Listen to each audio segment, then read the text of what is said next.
Hey guys, thank you for tuning in to Moon Outdoors. Today I'm going to give you a review of a portable power station made by Oupes, right here.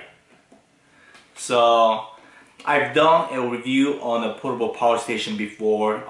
That thing works great and I love it. That was a 300 watt power station, but this guy right here is a 600 watt. They also make 1200 and they're coming out with the 1800 as well. But with the 600, it's still portable and still gives me plenty of power for multiple fishing trips. So along with this, they also sent me a solar panel.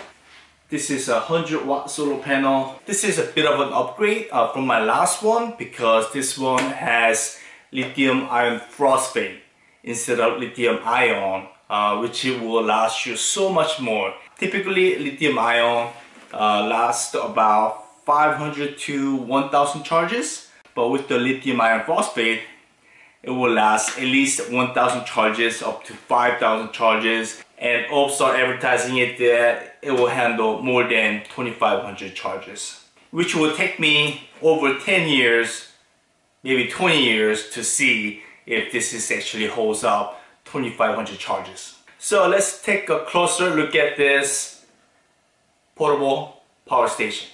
Okay, it's this guy right here. So it's got two 110 volt outlets. It's got a power on and off button. It's got a 12 volt cigarette adapter and also 12 volt 5521 plugins.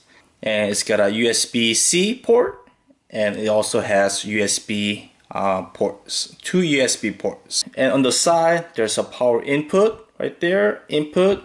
You can charge this with so this portable power station comes with the wall charger like this guy, and also 12 volt cigarette charger like this guy.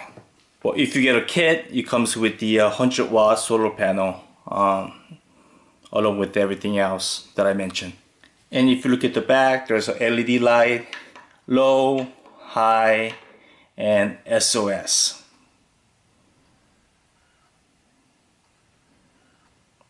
I think this is a pretty cool feature. There's a good looking LCD, pretty big size LCD, telling you how much power you have left on the portable power station. Currently I have a 75%. So let's try to charge this thing real quick using a wall charger. Alright, let's plug it in. As you can see right there is input watts. It's going anywhere between 93 to 96 watts. So this unit can be fully charged with the AC wall outlet anywhere between 7 to 7.5 hours. And if you are using a 12 volt carport, it takes about 7 to 8 hours. And if you use the wall charger conjunction with the USB-C, plug it in here, you can charge this unit to 80% in 3.5 hours and 100% in 5 hours. So LED display shuts off automatically after a minute or so. So I'm going to turn it back on. With my experience with solar panel, it was charging anywhere between 60 to 85 watts.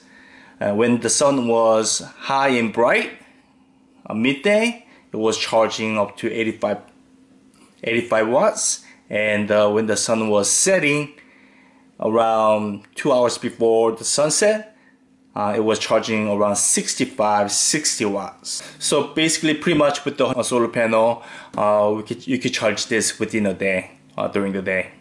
Okay, let's talk about some of the safety features of this unit, which are overcharge protection, short circuit protection, over discharge protection, over current protection, short voltage protection, and also temperature control. So as a kayak angler, I have to charge several batteries for my electronics. One of the most important one is the fish finder battery. This is a Yakatech Nakwa 10 amp hour 12 volt fish finder battery. And let me charge this real quick.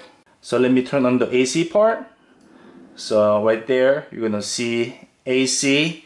This one has the pure sine wave inverter integrated inside. When you are not using it, you wanna turn this off. It does use some power, so if you leave that on, the way it's gonna drain slowly. So let me plug this in. My fish finder battery is charging, currently using 24 watts. And the other important item that I use underwater is this portable VHF radio for safety. When you are in distress, you can call the Coast Guard or Harbor Master with the radio. I'm gonna turn on the USB and plug in the radio.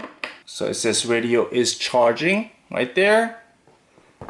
Now the radio doesn't really draw too much power. Total wattage just increased by 1, so now it's discharging 25 watts. And since I'm a YouTuber, I'm also gonna charge my GoPro. There you go, my GoPro is charging. The discharge voltage became 30 watts.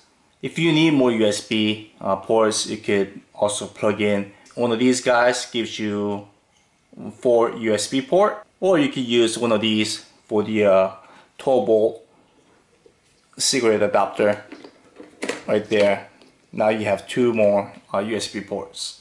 So I just plugged in my cell phone. Now it's using 38 watts. So now I got 8 hours of power if I'm charging all of this at the same time.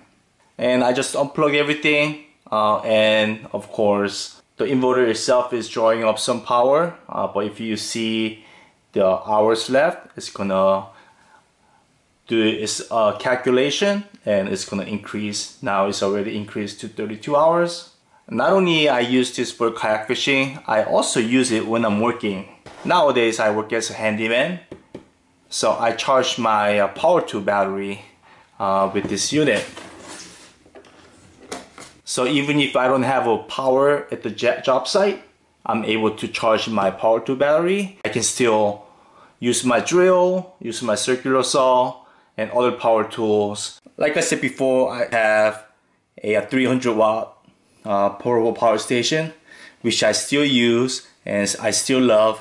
This is the double the size. This one comes in at 595 watt hours. It's been a clutch when I was hobo camping on my fishing trips. So what I have behind here is a little heating pad. This one is about 36 inches by 2 feet. And as you know, when you are out in the coast, it gets pretty chilly out there at night. A lot of times it drops to low 40s. So when I'm sleeping in the car, sometimes I get really cold. But with the heating pad behind my back, I can stay warm all night. So let me plug this in.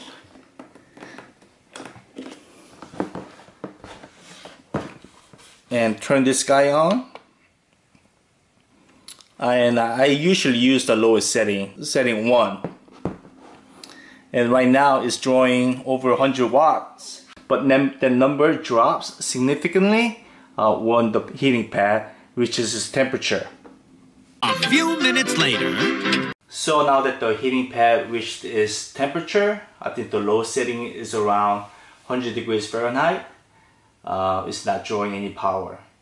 So basically it only draws power when it gets below a certain temperature.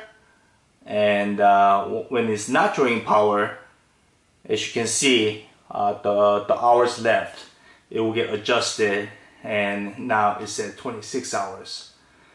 So one trip I used this heating pad 2 nights in a row without charging the portable power station at all. Each night I ran this heating pad 8 hours a night, and I was able to use it for 2 full nights. So a total of 16 hours. I still have more than 20% of the capacity left on the portable power station.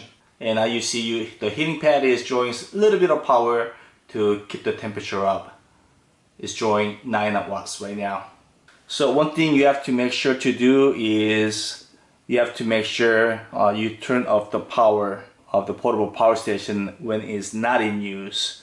So example, you want to turn, right now the AC is on, you want to turn off the AC. AC is using the inverter, so it draws the most power. My recommendation is when this thing is not in use, you turn off the whole power completely, so it doesn't drain any power when it's not in use. Alright guys, this little portable power station has been great. I really like it because especially it comes in orange, my favorite color.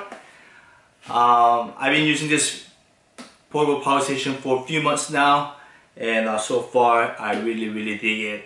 Whether I am multi-day kayak fishing, camping, even at home, if you have a power outage, you're gonna lose your Wi-Fi. You can plug in your Wi-Fi router and plug in your laptop and still have Wi-Fi during the power outage as well. And this has been a clutch when I was multi-day kayak fishing. I was able to sleep in my car nice and toasty all night long. No more waking up middle of the night because I'm freezing. So this has been great. If you have any questions, please comment down below. And once again, thank you for watching. Please like, comment, share, and subscribe. Stay tuned for more and go outside and enjoy the outdoors.